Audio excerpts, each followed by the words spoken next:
Assalamualaikum warahmatullahi wabarakatuh. Kali ini saya akan menyampaikan materi fikih kelas 7 yaitu bab Thaharah yang menjelaskan tentang alat-alat bersuci selain air. Batu sebagai alat untuk bersuci. Dalam ketentuan fikih memperbolehkan bersuci menggunakan batu.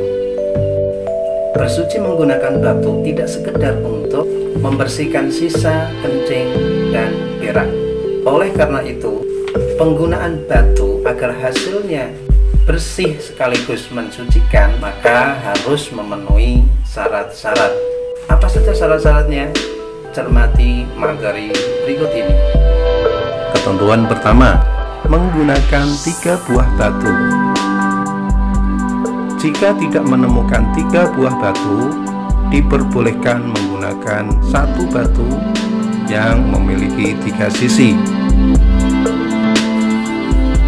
Batu yang memiliki 3 sisi, 1,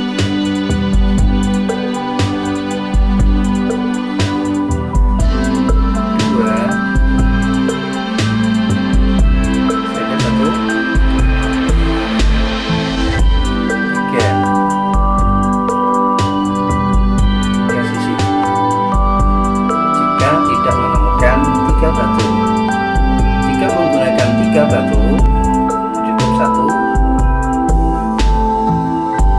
2, 3. Kebersihan menjadi alat ukur penggunaan 3 atau 1 batu dengan 3 sisi tersebut. Oleh karena itu, selama kotoran masih menempel, wajib membersihkannya kembali meskipun telah 4 batu digunakan. Meskipun dengan 1 batu atau 1 sisi batu, tempat yang dibersihkan dari najis telah bersih, tetap ada keharusan untuk terus melakukan sampai batas minimal 3 buah batu atau 3 sisi batu. Sebaliknya, bila dengan 3 batu itu tempat yang dibersihkan masih belum bersih dari najis, maka wajib hukumnya untuk menambah hingga tempatnya benar-benar bersih. Dalam hal penambahan ini disunahkan dengan bilangan ganjil meskipun telah bersih pada saat dibersihkan dengan bilangan genap. Ketentuan yang kedua, batu yang digunakan harus dapat untuk membersihkan. Batu yang dipakai tidak terlalu datar dan runcing sehingga benar-benar dapat membersihkan kotoran di sekitar tempat keluarnya. Syarat yang ketiga, kencing ataupun berak yang hendak disucikan harus dalam keadaan belum mengering, sehingga sisa-sisa yang melekat benar-benar dapat dibersihkan.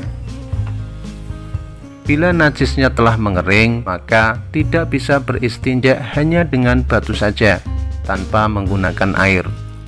Ini dikarenakan batu tidak bisa menghilangkan najis tersebut setelah kering. Maka bila najis telah mengering, secara keseluruhan atau sebagainya harus dibersihkan dengan menggunakan air. Ketentuan keempat, belum berpindah. Kotoran masih menempel di tempat semula, dan jika telah bergeser akibat digaruk tanpa sengaja atau sebab lainnya, maka tidak diperbolehkan menggunakan batu untuk mensucikannya. Hal ini harus dibersihkan menggunakan air. Ketentuan kelima, tidak bercampur. Kotoran yang melekat tidak bercampur dengan kotoran lainnya, seperti berak yang terkena percikan air kencing. Jika yang bercampur adalah benda-benda padat yang suci seperti kerikil, maka tetap diperbolehkan menggunakan batu untuk bersuci. 6. Tidak meluber. Orang yang terkena diare biasanya sisa kotoran sampai menempel ke permukaan bokong atau menempel di 2 dinding dubur akibat berdiri setelah buang air besar. Kotoran sudah masuk kategori meluber, sehingga tidak diperbolehkan menggunakan batu untuk bersuci. Begitu pula kencing yang sudah meluber ke ujung kemaluan tidak diperbolehkan lagi menggunakan batu untuk beristinja. 7. Batu dalam keadaan tidak basah. Batu yang terkena air, embun atau air es yang mencair ketika hendak digunakan maka tidak sah untuk bersuci. Meskipun air yang membasahinya berupa air suci dan mensucikan, tidak boleh batu yang basah digunakan untuk bersuci. 8. Batu dalam keadaan suci.